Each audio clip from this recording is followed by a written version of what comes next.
नमस्कार दोस्तों, नमस्कार साथियों। मनोविज्ञान की कक्षा में आप सभी का हार्दिक स्वागत, अभिनंदन, आभार। तो देखिए दोस्तों, अपना जो टॉपिक चल रहा है मनोविज्ञान के अंतर्गत, अपना टॉपिक चल रहा था शिक्षा मनोविज्ञान। शिक्षा मनोविज्ञान के अंतर्गत अपना अध्ययन कर रहे थे मनोविज्ञान के परिचय पर। और मनोविज्ञान का परिचय जो था अपन ने पिछली क्लास के अंतर्गत पढ़ लिया था, जिसके अंतर्गत अपन ने मनोविज्ञान की विकास यात्रा को भी पढ़ लिया। इसके अतिरिक्त अगर अपन बात करते हैं तो मनोविज्ञान की विकास यात्रा भी अपन ने पढ़ ली है। और उसके अलावा मनोविज्ञान से संबंधित अन्य जो भी महत्वपूर्ण जानकारी थी कि मनोविज्ञान कब आया, कैसे आया, मनोविज्ञान के अंतर्गत विश्व की प्रथम मनोवैज्ञानिक प्रयोगशाला की स्थापना कब हुई, कहाँ पर हुई, इन सभी चीज़ों के बारे में अपन ने अध्ययन कर लिया है।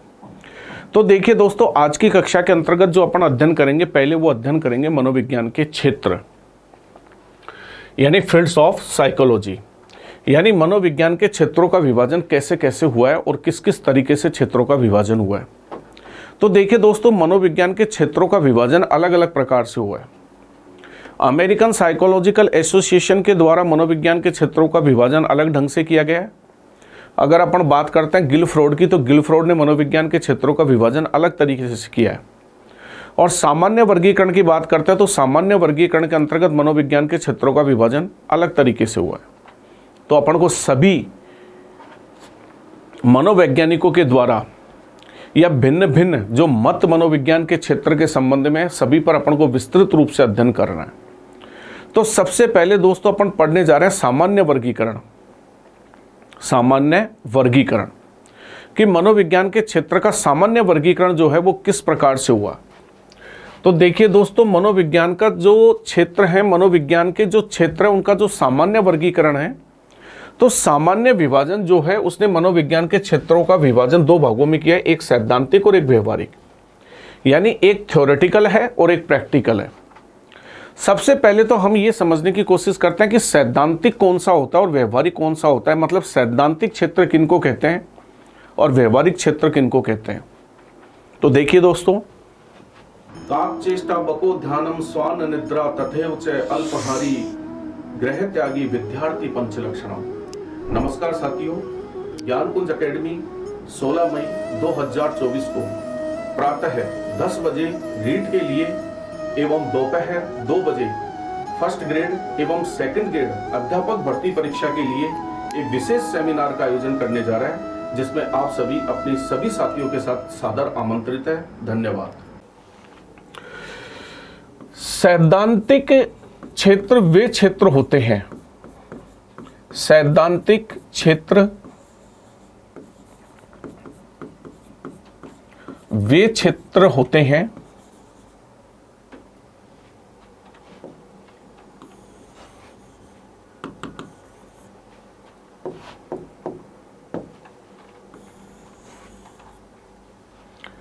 सैद्धांतिक क्षेत्र वे होते हैं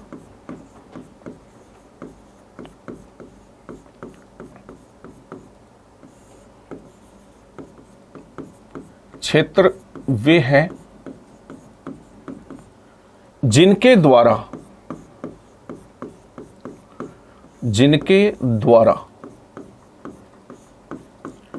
नियमों एवं सिद्धांतों की खोज की जाती है, जिनके द्वारा नियमों एवं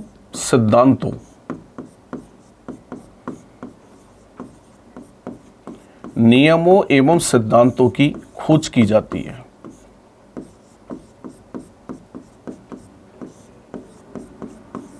खोज की जाती है।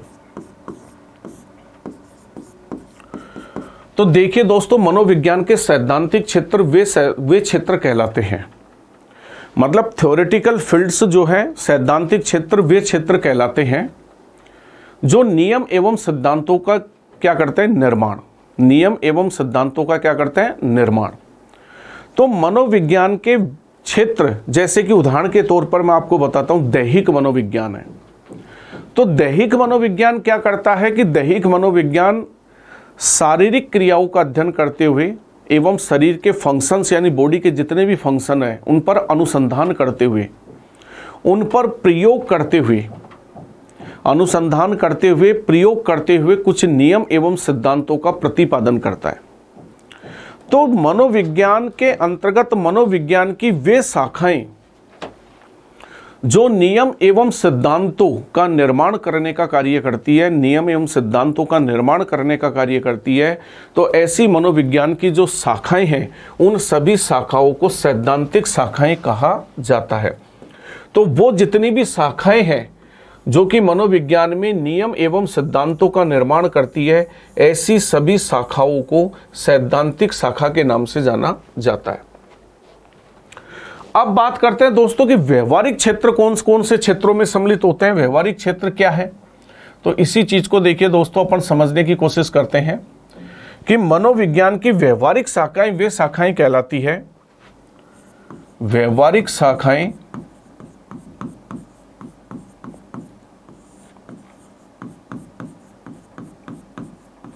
व्यवहारिक शाखाएं वे शाखाएं होती है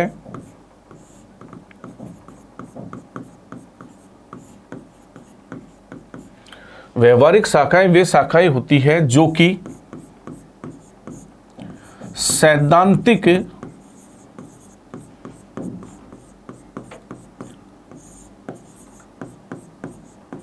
शाखाओं के द्वारा बनाए हुए नियम एवं सिद्धांतों को, सैद्धांतिक शाखाओं के द्वारा बनाए हुए नियम एवं सिद्धांतों को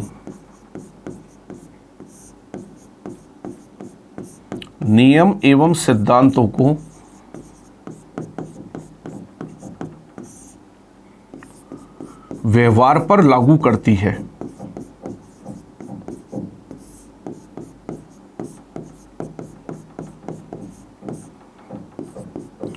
व्यवहार पर लागू करती है। तो देखिए दोस्तों, मनोविज्ञान की व्यवहारिक शाखाएं वे शाखाएं कहलाती है जो कि सैद्धांतिक शाखा के द्वारा जिन नियम एवं सिद्धांतों का निर्माण किया गया है। तो सैद्धांतिक शाखाओं के द्वारा जिन नियम एवं सिद्धांतों का निर्माण किया जाता है, उन नियम एवं सिद्धांतों को मानव व्यवहार पर या किसी भी प्राणी के व्यवहार पर लागू करने का क्या करती है, कार्य करती है।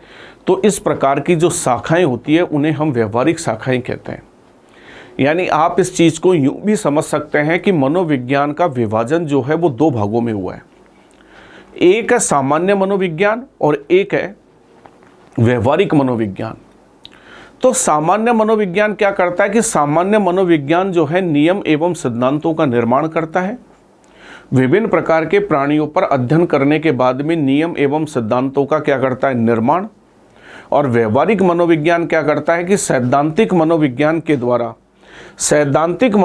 के द्वारा जिन नियम एवं सिद्धांतों का निर्माण किया गया है, उन नियम एवं सिद्धांतों को व्यवहारिक यानी व्यवहार पर लागू करने का कार्य करता है। तो एक हो गई थ्योरेटिकल साइकोलॉजी और एक हो गई प्रैक्टिकल साइकोलॉजी।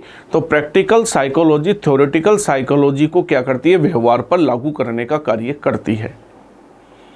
अब दोस्तों इसके अंतर्गत अपन देखते हैं कि सामान्य जो विभाजन हुआ है, जिसके अंतर्गत मनोविज्ञान का विभाजन या मनोविज्ञान की शाखाओं का विभाजन दो भागों में हुआ है, एक सैद्धांतिक और एक व्यवहारिक।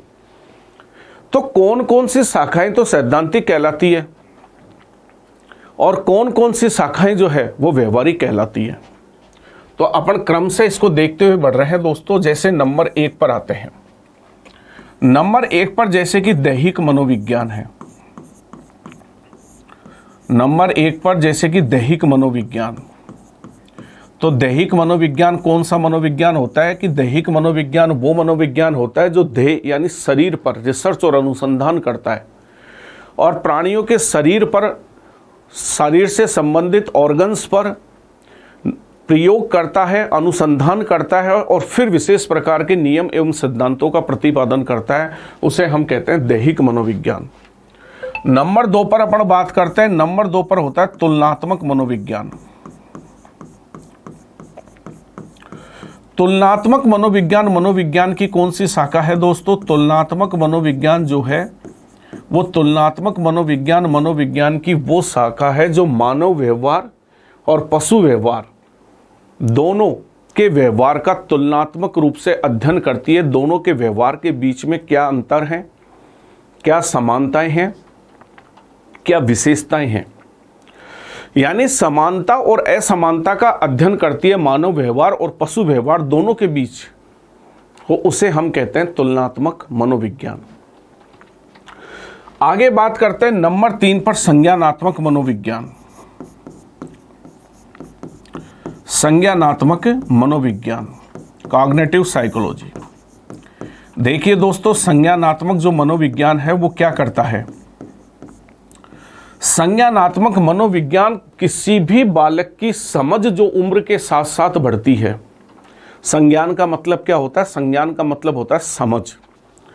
तो किसी भी बालक की जो संज्ञान यानी उम्र के साथ साथ जो संज्ञान का विकास होता है, डेवलपमेंट होता है, यानी बालक में चिंतन करने, तर्क करने, कल्पना करने और समस्या समाधान करने की जो क्षमता उम्र के साथ साथ बढ़ती है, और जैसे जैसे वो उम्र के साथ साथ बढ़ती है वैसे वैसे बालक के व्यवहार में कौन कौन सी नवीन विशेषताएं प्रकट होती है। इन सब चीज़ों का जो अध्ययन मनोविज्ञान की जिस शाखा में किया जाता है उस शाखा को हम कहते हैं संज्ञानात्मक मनोविज्ञान। संज्ञानात्मक मनोविज्ञान का जनक किसको कहा जाता है? संज्ञानात्मक मनोविज्ञान का जनक कहा जाता है जीन पियाजे को। यह ध्यान रखना है आपको कि संज्ञानात्मक मनोविज्ञान का जनक किसको कहते हैं? जीन पियाजे को। तो ये चीज़ आप यहीं से ध्यान रखते हुए आगे बढ़ें कि संज्ञानात्मक मनोविज्ञान का जो जनक कहा जाता है वो संज्ञानात्मक मनोविज्ञान का जनक कहा जाता है जीन पियाजे को। का जनक जीन पियाजे।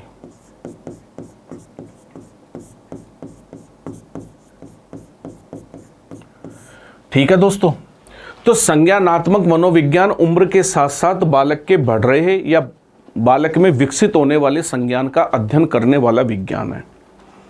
आगे बात करते हैं नंबर 4 पर दोस्तों। नंबर 4 पर आता है सामाजिक मनोविज्ञान, सोशियल साइकोलॉजी। सामाजिक मनोविज्ञान मनोविज्ञान की कौन सी शाखा है?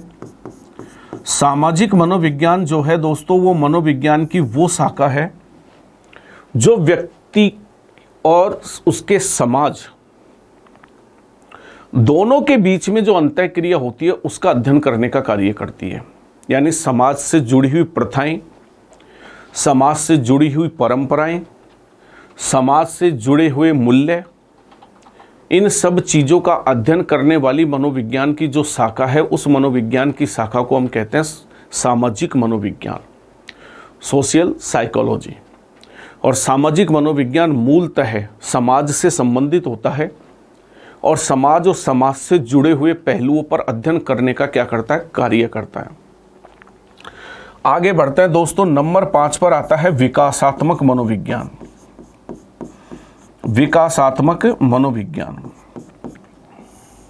विकासात्मक मनोविज्ञान मनोविज्ञान की वो शाखा है जो गर्भकाल से लेकर के, विकासात्मक मनोविज्ञान मनोविज्ञान की वो शाखा है जो गर्भकाल से लेकर के और मृत्यु पर्यंत तक विकास में होने वाले परिवर्तनों का अध्ययन करने का कार्य करती है। यानी जब एक बालक माँ के गर्भ में आता है तब से लेकर के और वो पूरे जीवन पर्यंत जो जो कार्य करता है उसके शारीरिक, मानसिक, सामाजिक, नैतिक, संवेगात्मक पक्षों में जो जो परिवर्तन पूरे जीवन पर्यंत आते हैं उन सब का अध्ययन करने वाली मनोविज्ञान की जो शाखा है उसको हम कहते हैं विकासात्मक मनोविज्ञान।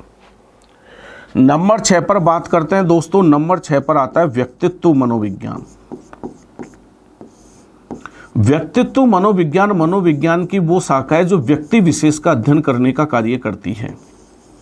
यानी आप सब इस बात से विदित हैं कि हर एक व्यक्ति जाति, प्रजाति, लिंग, शरीर के आकार, प्रकार, रंग, रूप, बुद्धि, इन सब के आधार पर हर एक व्यक्ति दूसरे व्यक्ति से डिफरेंट होता है, अलग होता है। तो व्यक्तित्व मनोविज्ञान मनोविज्ञान की वो शाखा है जो किसी भी व्यक्ति विशेष के जीवन में हो रहे परिवर्तनों का अध्ययन करने का क्या करती है, कार्य। नंबर 7 पर बात करते हैं। नंबर 7 पर भिन्नता परक मनोविज्ञान। भिन्नता परक मनोविज्ञान जो है वो एक व्यक्ति से दूसरे व्यक्ति के अंदर जो भिन्नताएं होती है, एक व्यक्ति और दूसरे व्यक्ति के बीच में जो भिन्नताएं होती है, जो अंतर होते हैं, जो अलग अलग गुण होते हैं, जो अलग अलग विशेषताएं होती है, उन सब का अध्ययन करने का कार्य मनोविज्ञान की जो शाखा करती है उसको हम कहते हैं भिन्नता परक मनोविज्ञान। नंबर 8 पर बात करते हैं दोस्तों, तो नंबर 8 पर आता है असामान्य मनोविज्ञान, अब नॉर्मल साइकोलॉजी। असामान्य मनोविज्ञान मनोविज्ञान की वो शाखा है दोस्तों जो कि किसी भी व्यक्ति के असामान्य अब नॉर्मल बिहेव का अध्ययन करने का कार्य करती है, बिहेवियर का अध्ययन करती है। मतलब कोई व्यक्ति सामान्य व्यवहार करते करते, कोई भी व्यक्ति सामान्य व्यवहार करते करते यदि एकदम से असामान्य व्यवहार करने लग जाता है तो किसी व्यक्ति का व्यवहार सामान्य से असामान्य क्यों हो जाता है। जैसे कल तक एक व्यक्ति बिल्कुल शांत स्वभाव का था और आज अचानक उसके व्यवहार में चिड़चिड़ापन पैदा हो जाता है। आज से अचानक वो व्यक्ति क्रोध बहुत अधिक करने लग जाता है। कल से जो व्यक्ति एकदम से बिल्कुल हंसमुख था, आज से एकदम से उदास हो जाता है।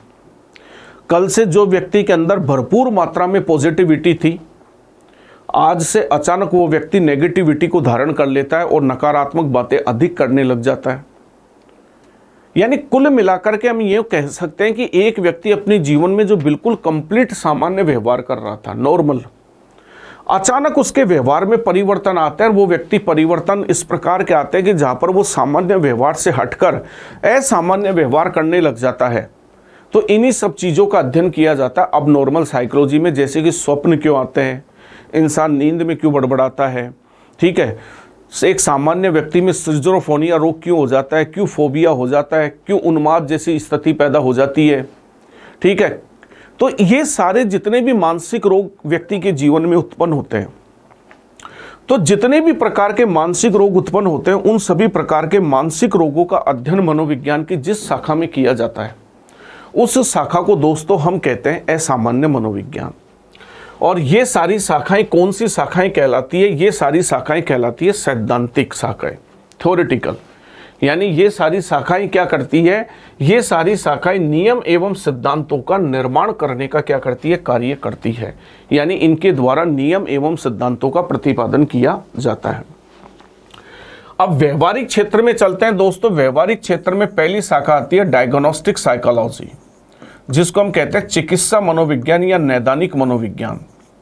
नैदानिक मनोविज्ञान, और नैदानिक मनोविज्ञान क्या करता है, नैदानिक मनोविज्ञान जो है चिकित्सा से संबंधित क्षेत्र से जुड़ा हुआ होता है। ये मनोविज्ञान की सबसे प्राचीन शाखा मानी जाती है। तो ये भी आपको ध्यान रखना है दोस्तों कि मनोविज्ञान की सबसे प्राचीन शाखा जो मानी जाती है, मनोविज्ञान की सबसे प्राचीन जो शाखा मानी जाती है वो मनोविज्ञान की सबसे प्राचीन शाखा किसको माना जाता है, नैदानिक मनोविज्ञान को, जो कि चिकित्सा क्षेत्र से या चिकित्सा शास्त्र से जुड़ी हुई है। तो कभी भी इस चीज को आपको याद रखना है, परीक्षा में पूछ लिया जाए कि मनोविज्ञान की सबसे प्राचीन शाखा कौन सी है, तो मनोविज्ञान की सबसे प्राचीन शाखा है नैदानिक मनोविज्ञान, जिसके अंतर्गत व्यक्ति में उत्पन्न होने वाली जो भी व्यवहारिक समस्याएं होती है उन सब का निदान किया जाता है। उन सब का निदान का मतलब हो गया व्यवहारिक समस्याओं के कारणों का पता लगाने का कार्य किया जाता है कि किसी भी व्यक्ति में अगर कोई व्यवहारिक समस्या पैदा हो रही है तो उसका मूलभूत कारण क्या है। जैसे आम व्यवहारिक जीवन में अपन देखते हैं कोई व्यक्ति 24 घंटे स्ट्रेस में रहता है तो उसके कारण तक पहुंचने का कार्य जिस शाखा से किया जाता है उसको हम नैदानिक मनोविज्ञान कहते हैं। इसी प्रकार नंबर 2 पर बात करें कि किसी व्यक्ति में फोबिया बहुत गहराई तक पहुंच चुका है, कोई व्यक्ति में किसी न किसी प्रकार का कोई न कोई मानसिक रोग हो चुका है, जैसे उन्माद हो चुका है, जैसे छोटे बच्चे होते हैं, कुछ बच्चे ऑटिज्म के शिकार हो जाते हैं, ठीक है। इसी प्रकार कुछ बच्चे समस्या प्रधान हो जाते हैं, कुछ बच्चों के व्यवहार में कई विशेष प्रकार की समस्याएं पैदा हो जाती है। इन सब का अध्ययन मनोविज्ञान की जिस शाखा में किया जाता है दोस्तों, उसको हम कहते हैं नैदानिक मनोविज्ञान। इसके बाद नंबर 2 पर बात करते हैं, तो नंबर 2 पर आती है दोस्तों औद्योगिक मनोविज्ञान। नंबर 2 पर बात करें तो नंबर 2 पर आता है औद्योगिक मनोविज्ञान। औद्योगिक मनोविज्ञान क्या है दोस्तों? औद्योगिक मनोविज्ञान जो है मनोविज्ञान की वो शाखा है जो कि उद्योगों से संबंधित तथ्यों का अध्ययन करने का कार्य करती है। यानी उद्योग जगत में उत्पन्न होने वाली समस्याएं, जैसे कर्मचारियों का हड़ताल कर देना, कर्मचारियों के बीच में मारपीट हो जाना, समय समय पर कर्मचारियों को सही समय पर वेतन नहीं मिलने से उनके ऊपर पड़ने वाले उनके दुष्प्रभाव, कर्मचारियों की इच्छाएं, महत्वाकांक्षाएं, इन सब चीज़ों का अध्ययन जिस मनोविज्ञान की शाखा में किया जाता है उसे हम दोस्तों कहते हैं औद्योगिक मनोविज्ञान।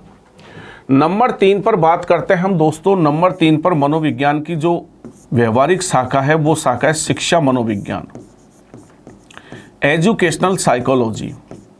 शिक्षा मनोविज्ञान कौन सी शाखा है? शिक्षा मनोविज्ञान की वो व्यवहारिक शाखा है जो कि शिक्षा से संबंधित पहलुओं का अध्ययन करने का कार्य करती है। यानी शिक्षा और शिक्षा में उत्पन्न होने वाली जो भी समस्याएं होती है, उन सभी समस्याओं का अध्ययन मनोविज्ञान की जिस शाखा में किया जाता है उसको हम कहते हैं शिक्षा मनोविज्ञान। तो ये चीज़ आपको याद रखनी है कि शिक्षा मनोविज्ञान ही हमारे सिलेबस में है, और शिक्षा मनोविज्ञान वो है जो शिक्षा से जुड़ी हुई समस्याओं का अध्ययन करती है। जैसे कि कुछ बालक जो होते हैं विशिष्ट होते हैं, तो उन विशिष्ट बालकों के लिए विशेष शिक्षा की व्यवस्था या प्रावधान किया जाना चाहिए। तो उसमें प्रतिभाशाली बच्चों के लिए किस प्रकार की शिक्षा की व्यवस्था की जानी चाहिए, बाल अपराधी बच्चों के लिए कौन से टेक्निक्स का उपयोग किया जाना चाहिए, समस्या प्रधान बच्चों की समस्याओं को किस प्रकार से दूर किया जाना चाहिए, इन सब पहलुओं का अध्ययन शिक्षा से संबंधित जिन तथ्यों में किया जाता है उसे हम कहते हैं शिक्षा मनोविज्ञान। नंबर 4 पर बात करते हैं दोस्तों। नंबर 4 पर है पर्यावरणीय मनोविज्ञान। पर्यावरणीय मनोविज्ञान, तो पर्यावरणीय मनोविज्ञान की कौन सी शाखा है दोस्तों? पर्यावरणीय मनोविज्ञान की वो शाखा है जो कि पर्यावरण के संदर्भ में अध्ययन करती है, जो कि वातावरण के संदर्भ में अध्ययन करती है कि पर्यावरण या वातावरण का प्रभाव जो है वो व्यक्ति के जीवन पर किस प्रकार आता है। मतलब कोई भी बालक का वातावरण जो है वो कैसा होना चाहिए, क्या वातावरण का निर्माण उद्देश्यों के अनुकूल होना चाहिए या नहीं होना चाहिए। और जैसा कि आप सभी जानते हैं कि जे.बी. वॉटसन जो था व्यवहारवाद का जो जनक था, उसने भी मूल रूप से पर्यावरण पर या वातावरण पर विशेष बल दिया है, और उसने बालक के विकास में वंशानुक्रम की अपेक्षा वातावरण को जो है वो ज़्यादा महत्वपूर्ण माना है।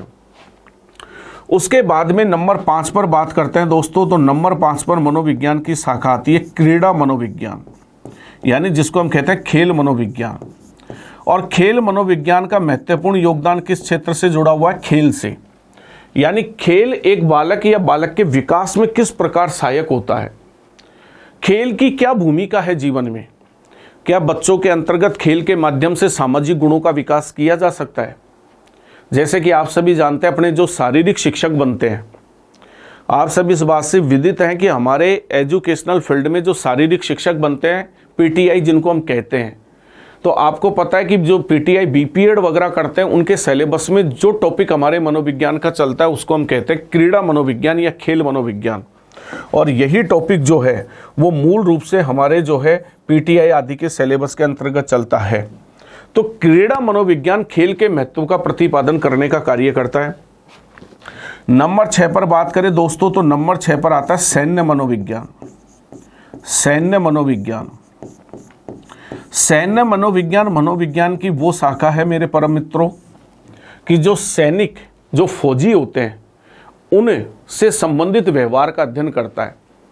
जैसा कि कभी किसी समय एकदम से आपने कभी भी अखबारों में पढ़ा होगा कि एक सैनिक ने अपने अधिकारी को गोली मार दी। क्यों मार दी, उसका कारण क्या है, क्या समस्या है, ठीक है। उसी प्रकार सैन्य मनोविज्ञान के अंतर्गत सैनिकों से जुड़ी हुई जो भी समस्याएं होती है, फौजियों से जुड़ी हुई जो भी समस्याएं होती है, फौजियों में उत्पन्न होने वाले जो तनाव होते हैं, उनके जो कारण होते हैं, ठीक है, फौजियों को समय पर वेतन मिलना चाहिए कि नहीं मिलना चाहिए, फौजियों के लिए समय पर जो है हथियारों की व्यवस्था होनी चाहिए कि नहीं होनी चाहिए, फौजी देश से क्या चाहते हैं, फौजी अपनी सरकार से किस प्रकार की इच्छाएं रखते हैं, इन सब चीज़ों का अध्ययन जिस शाखा में किया जाता है उसको हम कहते हैं सैन्य मनोविज्ञान।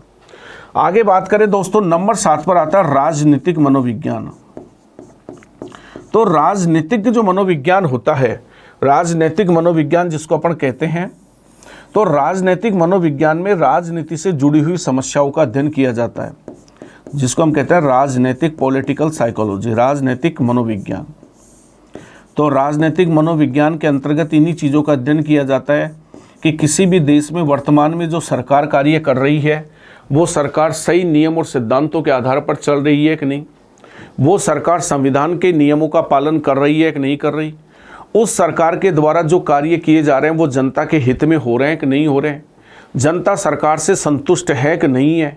तो इन सभी तथ्यों का अध्ययन मनोविज्ञान की जिस शाखा के अंतर्गत किया जाता है दोस्तों, उसको हम क्या कहते हैं, उसको हम कहते हैं सैन्य उसको हम कहते हैं राजनीतिक मनोविज्ञान। तो राजनीतिक मनोविज्ञान मनोविज्ञान की वो शाखा है जो राजनीति से जुड़े हुए पहलुओं का अध्ययन करने का क्या करती है, कार्य करती है।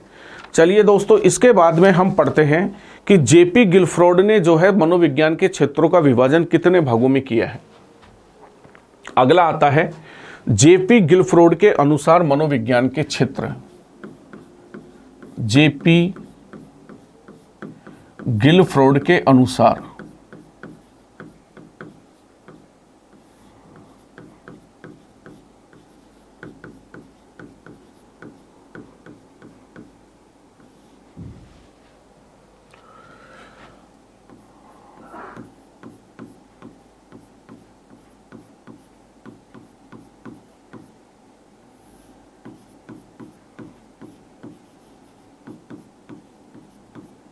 मनोविज्ञान के क्षेत्र।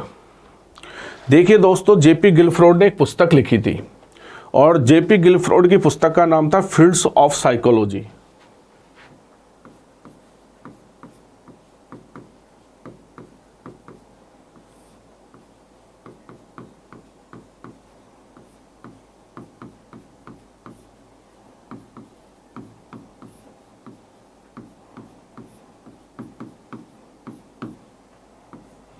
जेपी गिलफ्रॉड के द्वारा एक पुस्तक लिखी गई थी और जेपी गिलफ्रॉड के द्वारा जो पुस्तक लिखी गई थी उसका नाम था फील्ड्स ऑफ साइकोलॉजी। और जेपी गिलफ्रॉड ने अपनी इसी पुस्तक के अंतर्गत दोस्तों मनोविज्ञान के क्षेत्रों का जो विभाजन है, वो मनोविज्ञान के क्षेत्रों का विभाजन 3 भागों में किया है। तो कभी भी यदि आपसे ये पूछा जाता है कि जेपी गिलफ्रॉड ने मनोविज्ञान के क्षेत्रों का विभाजन कितने भागों में किया है, तो इसी चीज पर आपको ध्यान देना है कि जेपी गिलफ्रॉड ने मनोविज्ञान के क्षेत्रों का विभाजन दोस्तों कितने भागों में किया है, 3 भागों के अंतर्गत इसके क्षेत्रों का विभाजन किया। नंबर 1 पर आता है सामान्य क्षेत्र। नंबर 1 पर है सामान्य क्षेत्र। नंबर 2 पर जो आते हैं दोस्तों, नंबर 2 पर है विशेष क्षेत्र। विशेष क्षेत्र। तो नंबर 1 पर है सामान्य क्षेत्र, नंबर 2 पर है विशेष क्षेत्र और नंबर 3 पर है व्यावसायिक क्षेत्र। नंबर 3 पर है दोस्तों व्यावसायिक क्षेत्र।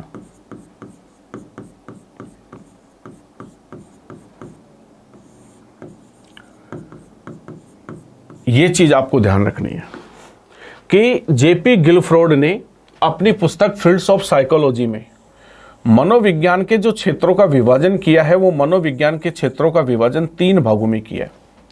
नंबर 1 पर है सामान्य क्षेत्र। नंबर 2 पर अगर अपन बात करते हैं दोस्तों, तो नंबर 2 पर है विशेष क्षेत्र। और नंबर 3 पर अगर बात करते हैं तो नंबर 3 पर आते हैं व्यावसायिक क्षेत्र। ये 3 भागों के अंतर्गत जो है जेपी गिलफ्रॉड के द्वारा जो है विभाजन किया गया है। अब कौन कौन से क्षेत्र में मनोविज्ञान के कौन कौन सी शाखाएं सम्मिलित होती है, इन चीजों को अपन ध्यान से देखते हैं। तो नंबर 1 पर आता है सामान्य क्षेत्र। तो सामान्य क्षेत्र में पहला मनोविज्ञान का क्षेत्र आता है प्रयोगात्मक मनोविज्ञान, एक्सपेरिमेंटल साइकोलॉजी। प्रयोगात्मक मनोविज्ञान। प्रयोगात्मक मनोविज्ञान मनोविज्ञान की कौन सी शाखा है दोस्तों? प्रयोगात्मक मनोविज्ञान मनोविज्ञान की वही शाखा है जो प्रयोगों से संबंधित कार्य करती है। यानी किसी भी प्राणी पर जो प्रयोग हो रहा है या होने जा रहा है उसके लिए कौन कौन से उपकरणों की आवश्यकताएं हैं, दशाएं जो है, सिचुएशंस जो हैं वो नियंत्रित होनी चाहिए कि नहीं होनी चाहिए। प्रयोग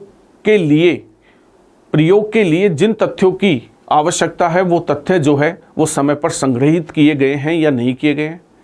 इन सब बातों का अध्ययन मनोविज्ञान की जिस शाखा में होता है उसको हम कहते हैं प्रयोगात्मक मनोविज्ञान। नंबर 2 पर हम बात करते हैं तो नंबर 2 पर आता है दोस्तों शरीर क्रिया विज्ञान, शरीर क्रिया मनोविज्ञान। शरीर क्रिया मनोविज्ञान, तो शरीर क्रिया मनोविज्ञान मनोविज्ञान की कौन सी शाखा है जो शारीरिक क्रियाओं पर अध्ययन करते हुए विभिन्न प्रकार के नियम एवं तथ्यों की पुष्टि करती है। शारीरिक क्रियाओं का मतलब किसी व्यक्ति की जो है समय के अनुकूल किसी व्यक्ति की दृष्टि संवेदना कार्य कर रही है कि नहीं कर रही है, श्रवण क्षमताएं जो है वो प्रॉपर तरीके से विकसित हुई है कि नहीं हुई है, व्यक्ति के अंतर्गत जो है उसके द्वारा जो शारीरिक रूप से व्यवहार किया जा रहा है वो व्यवहार जो है उसके उद्देश्य के अनुकूल है कि नहीं है। इन सब बातों का अध्ययन मनोविज्ञान की जिस शाखा में किया जाता है उसे हम कहते हैं फिजियोलॉजिकल। ठीक है, फिजियोलॉजिकल साइकोलॉजी के नाम से जानते हैं, जिसको हम कहते हैं शरीर क्रिया मनोविज्ञान। विशेष क्षेत्र में कौन कौन से मनोविज्ञान की शाखाएं सम्मिलित होती है? नंबर 1 पर है पशु मनोविज्ञान। देखिए दोस्तों, जेपी गिलफ्रोड ने विशेष मनोविज्ञान की शाखाओं में पहली शाखा को सम्मिलित किया है जिसका नाम है पशु मनोविज्ञान, यानी एनिमल साइकोलॉजी। और एनिमल साइकोलॉजी क्या है? सीधा सा तरीका है जो कि पशुओं के व्यवहार का अध्ययन करती है। पशुओं के व्यवहार का अध्ययन करती है कि क्या पशुओं के भी आंसू आते हैं, क्या पशु भी दुखी होते हैं, क्या पशुओं का भी अपने बच्चों के साथ भावनात्मक लगाव होता है। एक समय यानी कुछ समय के बाद में पशुओं का भावनात्मक लगाव जो होता है वो कम क्यों हो जाता है? क्या पशु भी चिंतन करते हैं? क्या पशुओं में भी बुद्धि पाई जाती है? क्या पशुओं में भी इंडिविजुअल डिफरेंस होता है?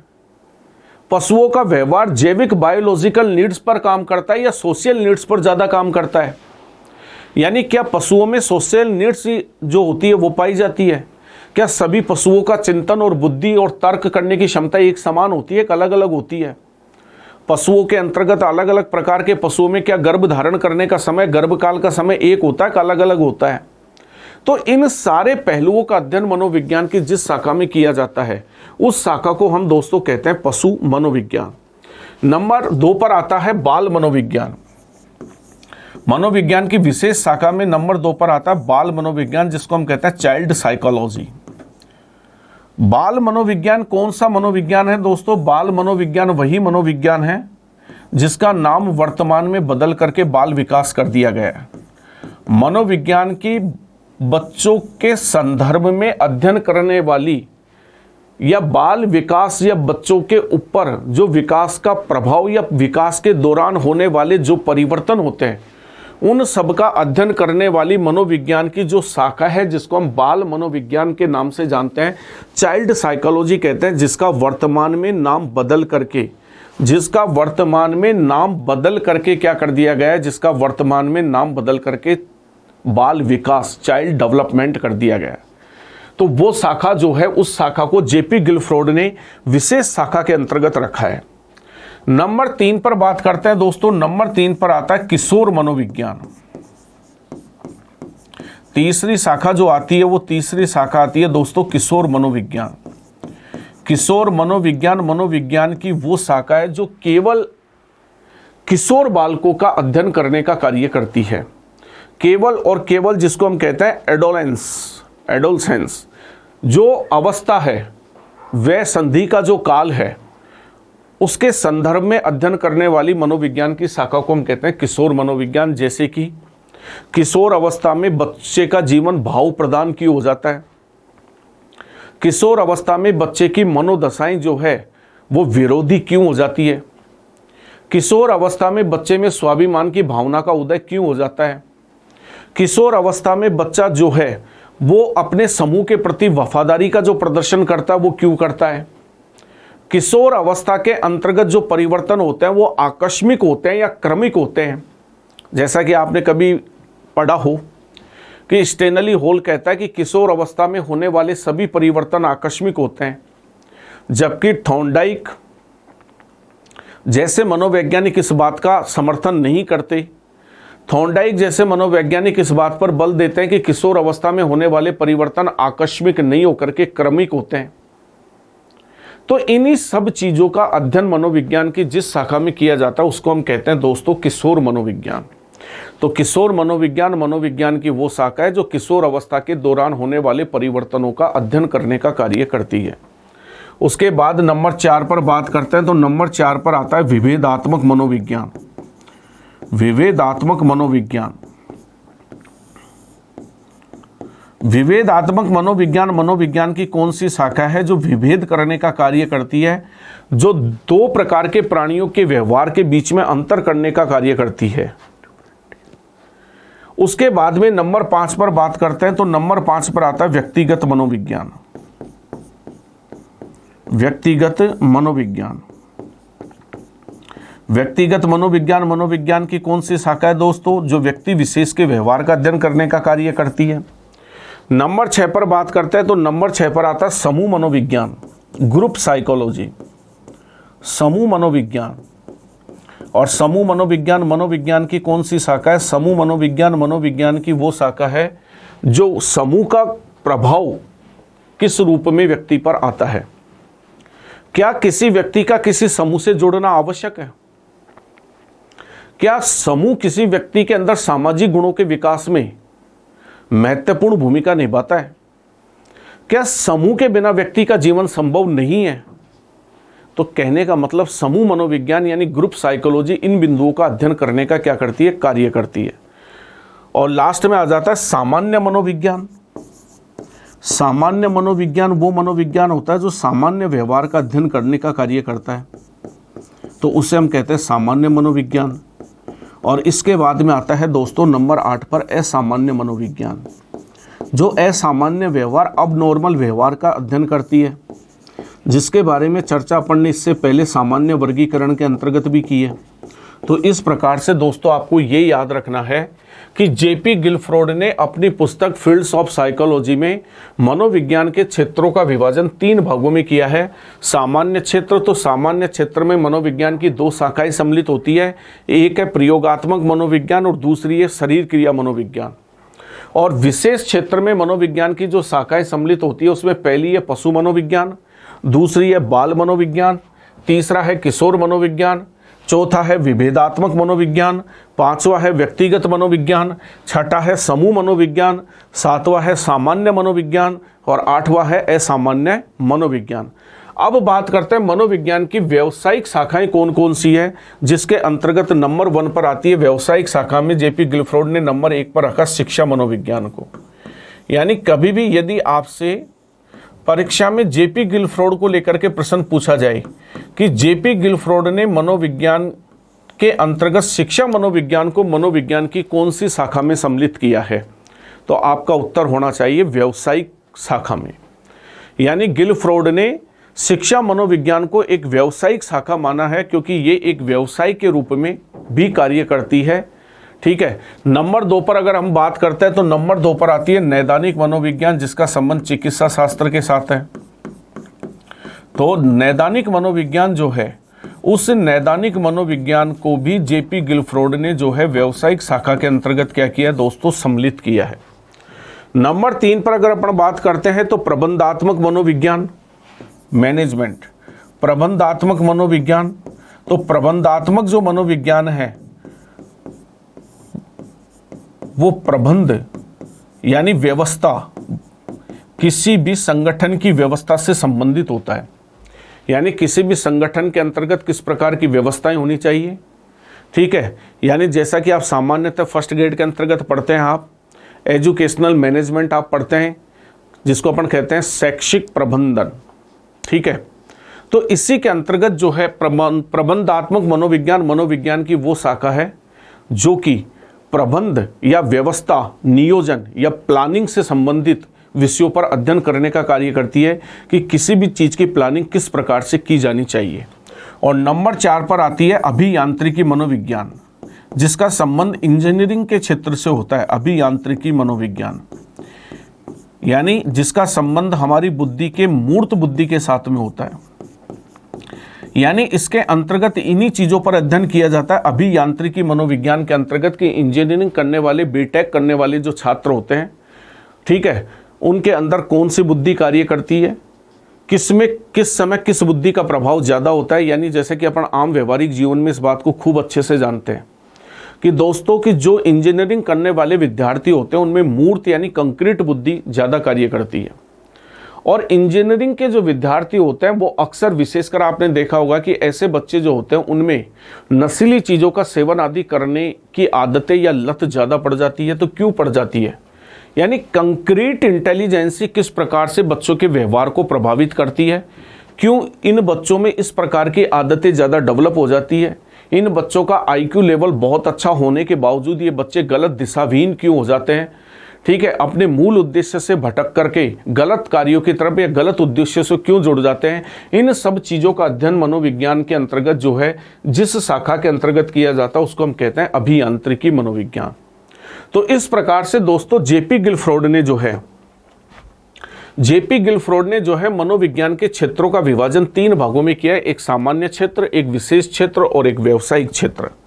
चलिए दोस्तों आगे चलते हैं। नंबर 3 पर मनोविज्ञान के क्षेत्रों का विभाजन जो किया वो अमेरिकन साइकोलॉजिकल एसोसिएशन के द्वारा किया गया। तो तीसरा विभाजन अपन पढ़ने जा रहे हैं जो कि अमेरिकन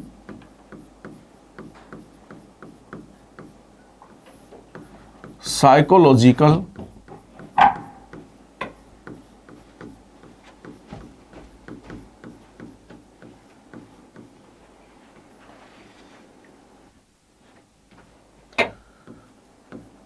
एसोसिएशन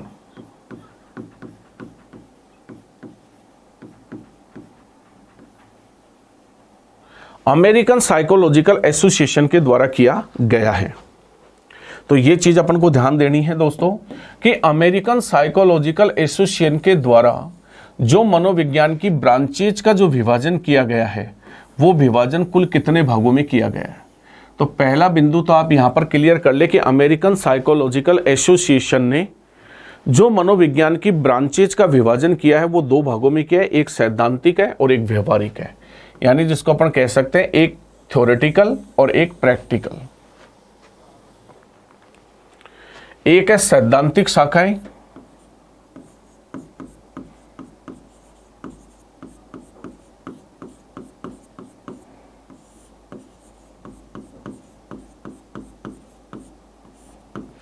और दूसरी है व्यवहारिक शाखाएं।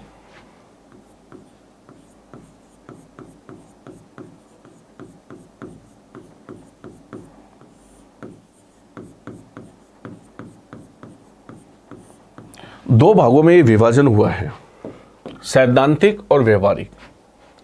तो इसी चीज पर आपको ध्यान देना है दोस्तों कि अमेरिकन साइकोलॉजिकल एसोसिएशन ने जो मनोविज्ञान की ब्रांचेज का जो विभाजन किया वो मनोविज्ञान की ब्रांचेज का विभाजन कितने भागों में किया है? ब्रांचेज का विभाजन 2 भागों में किया है, एक सैद्धांतिक है और एक व्यवहारिक है। कौन कौन सी सैद्धांतिक है, कौन कौन सी व्यवहारिक है? तो देखिए नंबर 1 पर अगर अपन बात करते हैं तो नंबर 1 पर है सामान्य मनोविज्ञान, जिसके बारे में मैंने आपको चर्चा करते हुए पहले भी बता दिया। सामान्य मनोविज्ञान जो कि सामान्य व्यवहार, सामान्य नियमों एवं सिद्धांतों का प्रतिपादन करता है, ठीक है, जनरल साइकोलॉजी। नंबर 2 पर बात करें तो नंबर 2 पर इसने रखा है शरीर शास्त्रीय मनोविज्ञान, शरीर शास्त्रीय मनोविज्ञान, फिजियोलॉजिकल साइकोलॉजी, जिसमें शरीर और शरीर से जुड़ी हुई समस्याएं एवं शरीर से जुड़ी हुई संरचनाओं का अध्ययन किया जाता है। नंबर 3 पर अगर अपन बात करते हैं दोस्तों तो नंबर 3 के ऊपर आता है मनोविज्ञान की जो शाखा है उसे अपन कहते हैं प्रयोगात्मक मनोविज्ञान। नंबर 3 पर आता है प्रयोगात्मक मनोविज्ञान। तो तीसरा एक्सपेरिमेंटल साइकोलॉजी, प्रयोगात्मक मनोविज्ञान। नंबर 4 पर अगर अपन बात करते हैं दोस्तों तो नंबर 4 पर आता है बाल मनोविज्ञान। बाल मनोविज्ञान, चाइल्ड साइकोलॉजी, एक्सपेरिमेंटल के बाद में है चाइल्ड साइकोलॉजी। नंबर 5 पर बात करते हैं, नंबर 5 पर आता है दोस्तों किशोर मनोविज्ञान, किशोर मनोविज्ञान।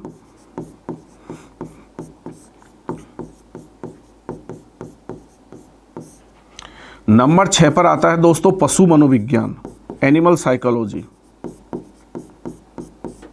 पशु मनोविज्ञान। नंबर 7 पर बात करते हैं दोस्तों, नंबर 7 के ऊपर आता है असामान्य मनोविज्ञान,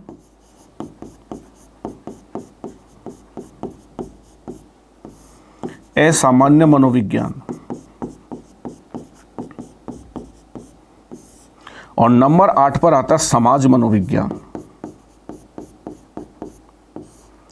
समाज मनोविज्ञान। तो ये चीज आपको याद रखनी है दोस्तों, यानी अमेरिकन साइकोलॉजिकल एसोसिएशन के द्वारा मनोविज्ञान की ब्रांचेज का विभाजन जो है, वो मनोविज्ञान की ब्रांचेज का विभाजन 2 भागों में हुआ है, सैद्धांतिक और व्यवहारिक। सैद्धांतिक में नंबर 1 पर आती है सामान्य, नंबर 2 पर शरीर शास्त्रीय, नंबर 3 पर प्रयोगात्मक, नंबर 4 पर बाल मनोविज्ञान, नंबर 5 पर किशोर मनोविज्ञान, नंबर 6 पर पशु मनोविज्ञान, नंबर 7 पर असामान्य मनोविज्ञान और नंबर 8 पर है समाज मनोविज्ञान। अब इधर बात करते हैं दोस्तों कि व्यवहारिक शाखाओं में कौन कौन सी शाखा आती है। तो नंबर 1 पर आती है शिक्षा मनोविज्ञान, शिक्षा मनोविज्ञान।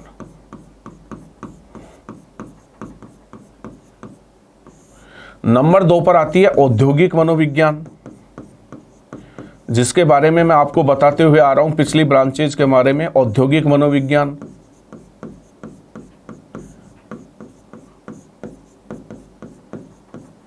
यानी अमेरिकन साइकोलॉजिकल एसोसिएशन ने जो है शिक्षा मनोविज्ञान को व्यवहारिक मनोविज्ञान के अंतर्गत सम्मिलित किया है, जबकि जेपी गिलफ्रोड ने शिक्षा मनोविज्ञान को जो है वो व्यावसायिक शाखा के अंतर्गत सम्मिलित किया है।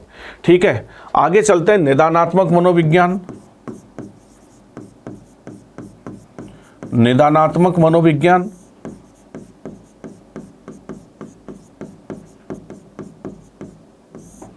नंबर 4 पर है व्यावसायिक मनोविज्ञान,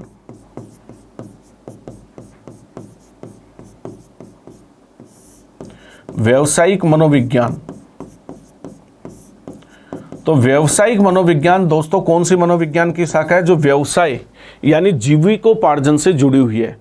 यानी मनोविज्ञान की वो ब्रांचेज जिनका संबंध किसी भी व्यक्ति के जीविकोपार्जन के साथ में है, उन सबको हम व्यावसायिक मनोविज्ञान कहते हैं। अगला आता है अपराध मनोविज्ञान, अपराध मनोविज्ञान, जो कि मूल रूप से वर्तमान समय में आपराधिक क्षेत्र में कार्य कर रहा है, यानी अपराधियों पर अध्ययन करने का कार्य कर रहा है। यानी आप सभी देखते हैं कि इस समय वर्तमान समय में चाहे सीबीआई हो, चाहे पुलिस डिपार्टमेंट हो, चाहे एसओजी हो, इन सब का साथ देने वाले कुछ साइकोलॉजिस्ट होते हैं। और जो साइकोलॉजिस्ट जो है वो ऐसे अपराधियों तक पहुंचने का कार्य करते हैं कि जो अपराधी बहुत ही अच्छे तरीके से अपराध को अंजाम देते हैं और सबूत नहीं छोड़ते।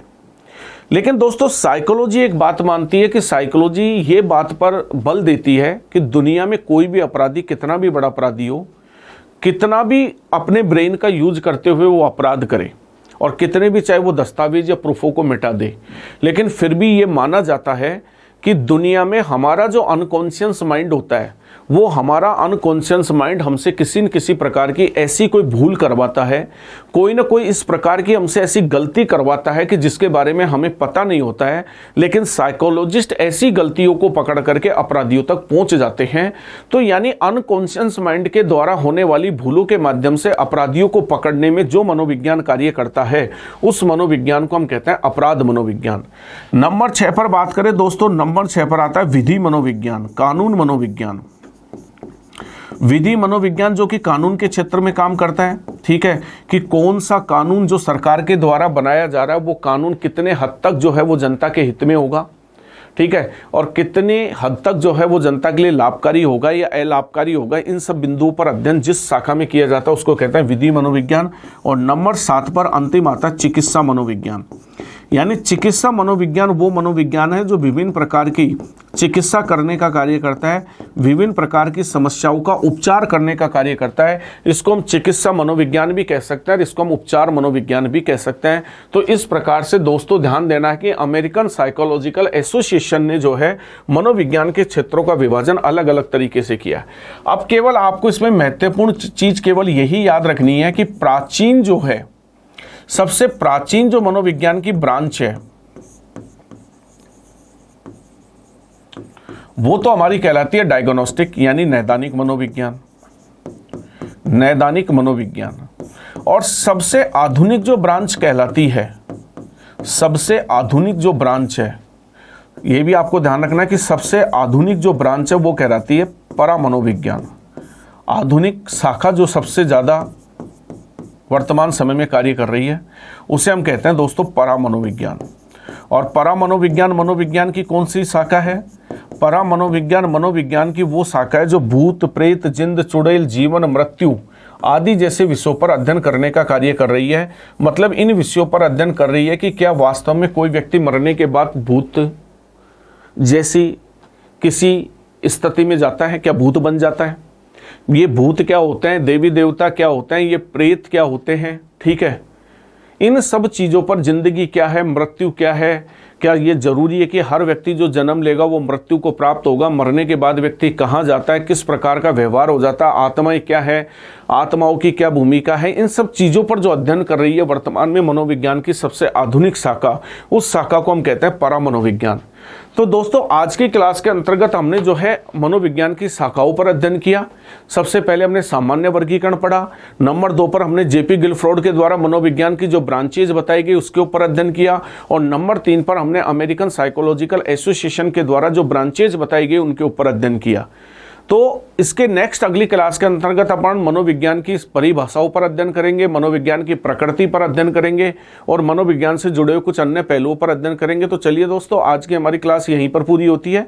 आप सब हमेशा खुश रहिए, आबाद रहिए, मुस्कुराते रहिए, अपने घर परिवार के साथ हंसते खेलते प्रसन्नचित्त रहिए। इसी मनोकामना के साथ जय हिंद।